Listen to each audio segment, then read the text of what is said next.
Hi, in this short video, I'd like to convey a few key concepts behind the 5G NR radio technology. My name is Srikanth and I'm with NanoCell Networks. So these are some aspects of 5G NR which I think are kind of key. So one is 5G NR is moving away from the spectrum that we have used for cellular in 2G, 3G and 4G. Not that it will not use that spectrum, but it will also be capable of using some very high spectrum as compared to what we are doing now. We might still use the lower band. In fact, many deployments will combine both this and the higher frequency bands, but the higher frequency bands are the more exciting ones from a spectral point of view. You might ask why this, and the reason is simply because we can get large channel bandwidths which can give us high bit rates. Two, so to make a technology survive over a wide variety of bandwidth, we have flexible numerology.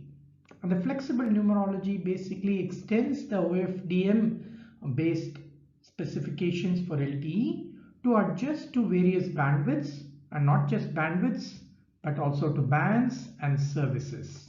Okay, because remember from our 5G overview video, we know that we are not just mobile broadband, we are also looking at IoT and also some low latency use cases.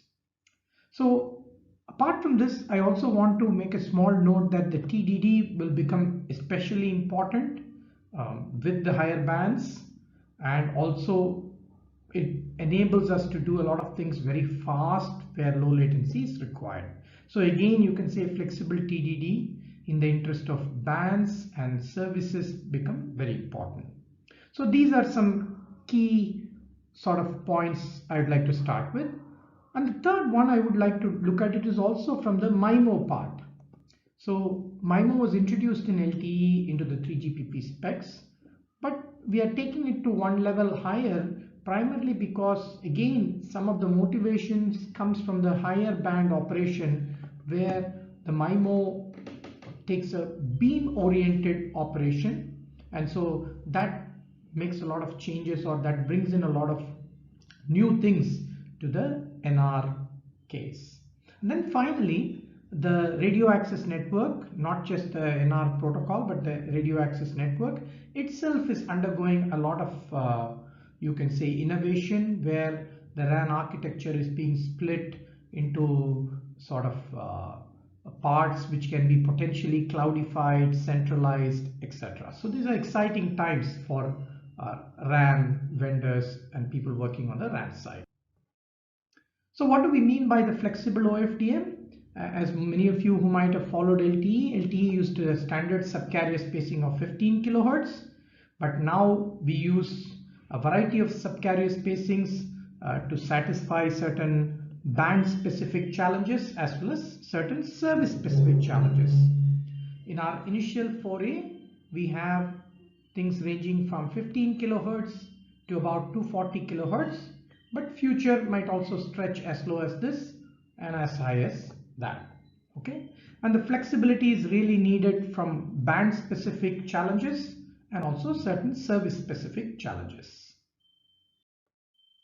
And not just the numerology in terms of the OFDM numbers, we also have a change in how we organize things from an allocation point of view.